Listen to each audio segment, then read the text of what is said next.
আসসালামু আলাইকুম ভিউয়ার্স, কেমন আছেন আপনারা? আমি আলহামদুলিল্লাহ ভালো আছি। নতুন একটা ভিডিও নিয়ে চলে এসেছি। আজকে আমি মেলা থেকে শুরু করেছি। আমি গিয়েছিলাম জব্বারের বলিখেলা মেলায়। এই মেলাটা হচ্ছে 116তম মেলা। এটা বৈশাখের সময় শুরু হয়। এই মেলাটা 3 দিন থাকবে, 24, 25, 26। এই মেলাটা শুধুমাত্র চট্টগ্রামেই হয়ে থাকে। এটা হচ্ছে চট্টগ্রামের লালদিঘির পাড়ে হয়ে থাকে। এটা হচ্ছে বলিখেলা হয়। দেখেন, এই মেলায় সব বাংলাদেশের ঐতিহ্যবাহী যে জিনিসগুলো থাকে সেই জিনিসগুলোকে আসলে মূলত ফুটিয়ে তোলা হয়। দেখেন, এখানে বাংলাদেশে সেই সব ধরনের ডালা, কুলা, ঝুড়ি, মানে যা যা থাকে আর কি। গ্রাম অঞ্চলে আমরা হয়তো শহরে থাকি অনেকেই, আমরা অনেক কিছু চিনি না। এখানে দেখেন মাটির কি সুন্দর সুন্দর বিভিন্ন ধরনের জিনিসপত্র পাওয়া যাচ্ছে। বিভিন্ন ধরনের বাসন, প্লেট, আর অনেক কিছু, বিভিন্ন ধরনের শোপিস, কলমদানি, ব্যাংক, অনেক কিছু। বিশেষ করে আপনারা যখনই যাবেন এত বেশি সুন্দর লাগে এই মেলার। আর এত সুন্দর সুন্দর জিনিসপত্র আপনি দেখলেই আসলে পাগল হয়ে যাবেন। কোনটা রেখে কোনটা কিনবেন আপনি অস্থির হয়ে পড়বেন। আর এই যে দেখতে পাচ্ছেন এখানে কি সুন্দর সুন্দর ব্যাগের কালেকশন। ব্যাগগুলো প্রায় 300 টাকা থেকে 200 টাকা থেকে 400 টাকা পর্যন্ত শুরু হয়ে থাকে। আপনার পুরো লালদিঘি থেকে শুরু করে, সেখান থেকে শুরু করে একদম টেরিবাজার অবধি, একদম রাস্তার দুধার করে এত বেশি দোকান বসেছিল, এত বেশি স্টল বসেছিল ভ্যানে নিয়ে নিয়ে, মাটিতে বসে বসে। আসলে সবগুলো তো ভিডিও করা সম্ভব না।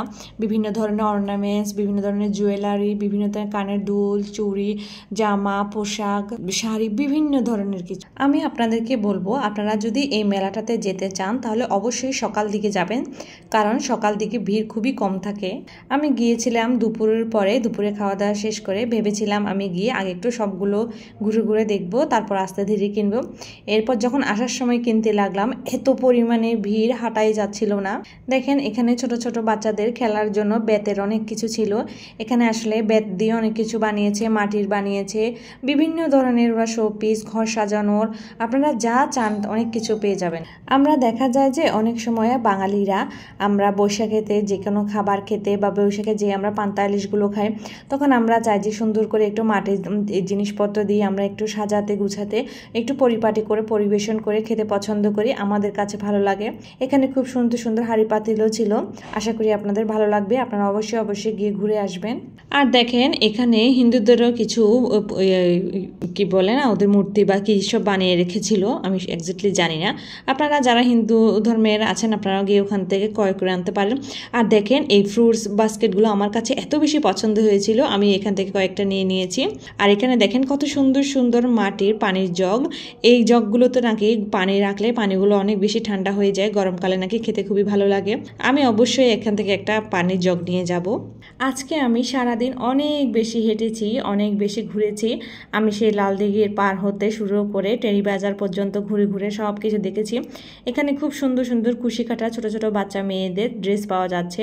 200 টাকা করে, যেটাই নিবে 200 টাকা, যে কোনো সাইজের নেওয়া যাবে। আর এখানে পাশে কি সুন্দর সুন্দর পার্স ছিল। পার্সগুলো খুবই সুন্দর, ব্ল্যাক কালারের, বিভিন্ন মাল্টি কালারের, হোয়াইট কালারের। আমার কাছে খুব বেশি ভালো লেগেছিল। আর এখানে দেখেন পাশে যে কাঠের কত সুন্দর মিররগুলা ছিল, এগুলো ড্রেসিং টেবিলে রাখলে খুবই সুন্দর লাগবে। আসলে এগুলো যখন নিজের ঘর হবে, সুন্দর করে সাজিয়ে গুছিয়ে রাখা হবে, তখন আসলে এগুলো দেখতেই খুবই ভালো লাগে। ছোট ছোট বাচ্চা মেয়েদের খেলনার বা খেলা করার অনেক বেশি ডিজাইন ছিল, অনেক বেশি ছোট ছোট গাড়ি, খেলনা, এসব কিছু ছিল। খুব সুন্দর সুন্দর টয়েস ছিল, পুতুল ছিল, বা টাইগার, বিভিন্ন ধরনের এগুলো ছিল। আর এখানে দেখেন রেড কালার, এগুলো খুব সুন্দর বাঁশি। আমার এত বেশি ভালো লাগছিল, অনেক বছর পর আমি এই বাঁশি দেখতে পেলাম। আর এই ব্যাগগুলো তো আরো বেশি ভালো, এগুলো হচ্ছে পাটের তৈরি করা, খুবই সুন্দর লাগছিল, খুব বড় বড় কোয়ালিটির। এখানে আমি মাটির কোনো টয়েস কিংবা হচ্ছে মাটির তৈরি কোনো মূর্তি কিংবা হচ্ছে যে মাটির তৈরি শোপিসগুলো, সেগুলো আমি নিইনি, কারণ আমাদের ধর্মে তো এইসব কিছু বাসায় রাখা এগুলো ঠিক না, হারাম। তো সেই কারণে আমি আর এসব কিছু নিইনি। আর এই যে এখন হচ্ছে সন্ধ্যাবেলা, প্রায় সন্ধ্যা হয়ে গেছে, সেই যে আমি দুপুর থেকে হাঁটতে হাঁটতে, দেখেন এগুলো এত সুন্দর, মানে আমি চোখ ফেরাতেই পারছিলাম না, বারবার মনে হচ্ছিল যে আমি একটু ভিডিও করিনি। ভেতরে খুব সুন্দর সুন্দর বিভিন্ন ডিজাইনের মোড়া, পাটি, পাখা সবকিছু উঠেছিল। এগুলো হচ্ছে কাচের কিছু শোপিস। আজকে এই পর্যন্তই। আপনারা সবাই ভালো থাকবেন, সুস্থ থাকবেন। আমার ভিডিওতে লাইক, কমেন্ট, শেয়ার করবেন আপনার ফ্রেন্ডস এবং ফ্যামিলির সাথে। আল্লাহ হাফেজ।